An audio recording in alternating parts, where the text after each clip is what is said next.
कुछ सालां बाद यारा जे आवे याद यारा अखां तां भर लईंदे। आपां वक हो जाना ए गल पक्की ए, बस सबर जा कर लईंदे। आपां वक हो जाना ए गल पक्की ए, बस सबर जा कर लईंदे।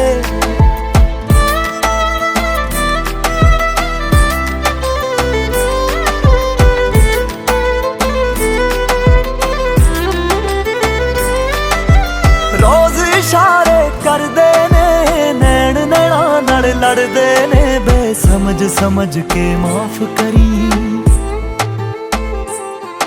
मेरे दिल अंदर इश्क समंदर सीने विच जो मच रही, बलदी अग नूं ताफ करी।